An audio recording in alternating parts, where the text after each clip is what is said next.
Hi everyone, today we're going to be reading chapters 13 and 14 from James and the Giant Peach.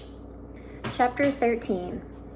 A few minutes later, Miss Spider had made the first bed. It was hanging from the ceiling, suspended by a rope of threads at either end, so that actually it looked more like a hammock than a bed.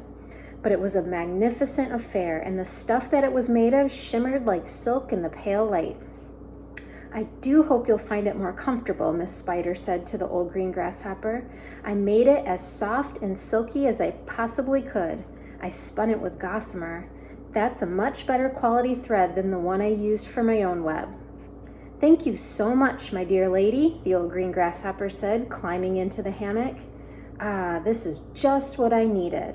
Good night, everybody. Good night." Then Miss Spider spun the next hammock, and the ladybug got in. After that, she spun a long one for the centipede and an even longer one for the earthworm. "And how do you like your bed?" she said to James when it came to his turn. "Hard or soft?" "I like it soft, thank you very much," James answered. "For goodness sake, stop staring round the room and get on with my boots," the centipede said. "You and I are never going to get any sleep at this rate, and kindly line them up neatly in pairs as you take them off. Don't just throw them over your shoulder." James worked away frantically on the centipede's boots. Each one had laces that had to be untied and loosened before it could be pulled off. And to make matters worse, all the laces were tied up with the most complicated knots that had to be unpicked with fingernails. It was just awful. It took 2 hours. And by the time James had pulled off the last boot of all and lined them up in a row on the floor, 21 pairs altogether, the centipede was fast asleep. "Wake up, centipede," whispered James, giving him a gentle dig in the stomach. "It's time for bed." "Thank you, my dear child," the centipede said, opening his eyes. Then he got down off the sofa and ambled across the room and crawled into his hammock. James got into his own hammock, and oh, how soft and comfortable it was compared with the hard, bare boards that his aunts had always made him sleep upon at home. "Lights out," the centipede said drowsily. Nothing happened. "Turn out the light," he called, raising his voice. James glanced around the room, wondering which of the others he might be talking to, but they were all asleep. The old green grasshopper was snoring loudly through his nose. The ladybug was making whistling noises as she breathed, and the earthworm was coiled up like a spring at one end of his hammock, wheezing and blowing through his open mouth. As for Miss Spider, she had made a lovely web for herself across one corner of the room, and James could see her crouching right in the very center of it, mumbling softly in her dreams. "I said, turn out the light," shouted the centipede angrily. "Are you talking to me?" James asked him. "Of course I'm not talking to you," the centipede answered. "That crazy glowworm has gone to sleep with her light on."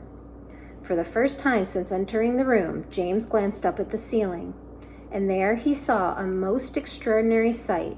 Something that looked like a gigantic fly without wings. It was at least 3 feet long, was standing upside down upon its 6 legs in the middle of the ceiling, and the tail end of this creature seemed to be literally on fire. A brilliant greenish light, as bright as the brightest electric bulb, was shining out of its tail and lighting up the whole room. "Is that a glowworm?" asked James, staring at the light. "It doesn't look like a worm of any sort to me." "Of course it's a glowworm," the centipede answered. "At least, that's what she calls herself. Although actually, you're quite right. She isn't really a worm at all. Glowworms are never worms. They're simply lady fireflies without wings. Wake up, you lazy beast." But the glowworm didn't stir, so the centipede reached out of his hammock and picked up one of his boots from the floor. "Put out that wretched light," he shouted, hurling the boot up at the ceiling. The glowworm slowly opened one eye and stared at the centipede. "There's no need to be rude," she said coldly. "All in good time." Come on," shouted the centipede, "or I'll put it out for you." "Oh, hello, James," the glowworm said, looking down and giving James a little wave and a smile. "I didn't see you come in. Welcome, my dear boy, welcome. And good night." Then click, out went the light. James Henry Trotter lay there in the darkness with his eyes wide open, listening to the strange sleeping noises that the creatures were making all around him, and wondering what on earth was going to happen to him in the morning. Already he was beginning to like his new friends very much. They were not nearly as terrible as they looked. In fact, they weren't really terrible at all. They seemed extremely kind and helpful in spite of all the shouting and arguing that went on between them. "Good night, old green grasshopper," he whispered. "Good night, Ladybug. Good night, Miss Spider." But before he could go through them all, he had fallen fast asleep. Chapter 14. "We're off," someone was shouting. "We're off at last." James woke up with a jump and looked about him. The creatures were all out of their hammocks and moving excitedly around the room. Suddenly, the floor gave a great heave as though an earthquake were taking place. "Here we go," shouted the old green grasshopper, hopping up and down with excitement. "Hold on tight." "What's happening?" cried James, leaping out of his hammock. "What's going on?" The ladybug, who was obviously a kind and gentle creature, came over and stood beside him. "In case you don't know," she said, "we are about to depart forever from the top of this ghastly hill that we've all been living on for so long. We are about to roll away inside this great big beautiful peach to a land of what?" asked James. "Never you mind," said the ladybug. "But nothing could be worse than this desolate hilltop with those two repulsive aunts of yours." "Hear, hear," they all shouted. "Hear, hear." "You may not have noticed it," the ladybug went on, "but the whole garden, even before it reaches the steep edge of the hill, happens to be on a steep slope. And therefore, the only thing that has been stopping this peach from rolling away right from the beginning is the thick stem attaching it to the tree. Break the stem, and off we go." "Watch it!" cried Miss Spider as the room gave another violent lurch. "Here we go!" "Not quite, not quite." "At this moment," continued the ladybug, "our centipede, who has a pair of jaws as sharp as razors, is up there on top of the peach, nibbling away at that stem. In fact, he must be nearly through it, as you can tell from the way we're lurching about. Would you like me to take you under my wings so that you won't fall when we start rolling?" "That's very kind of you," said James, "but I think I'll be all right." Just then, the centipede stuck his grinning face through the hole in the ceiling and shouted, "I've done it! We're off!" "We're off!" the others cried. "We're off!" "The journey begins!" shouted the centipede. "And who knows where it will end," muttered the earthworm. "If you have anything to do with it, it can only mean trouble." "Nonsense," said the ladybug. "We are now about to visit the most marvelous places and see the most wonderful things. Isn't that so, centipede?" "There is no way of knowing what we shall see," cried the centipede.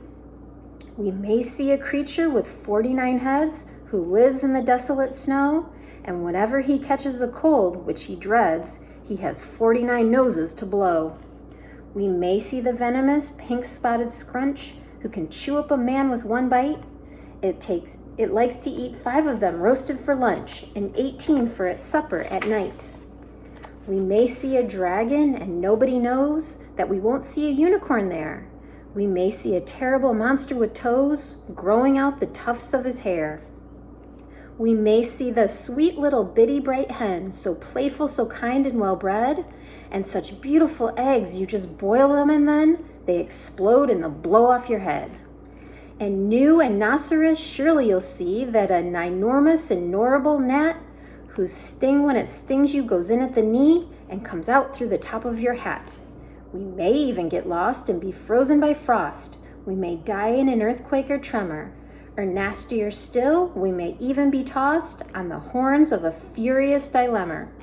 But who cares? Let us go from this horrible hill. Let us roll, let us bowl, let us plunge. Let's go rolling and bowling and spinning until we're away from old Spiker and Sponge."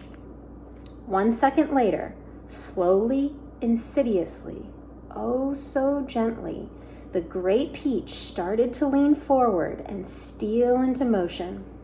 The whole room began to tilt over, and all the furniture went sliding across the floor and crashed into the great wall.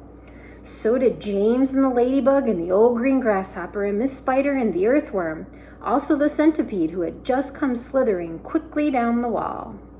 And that is the end of chapter 14.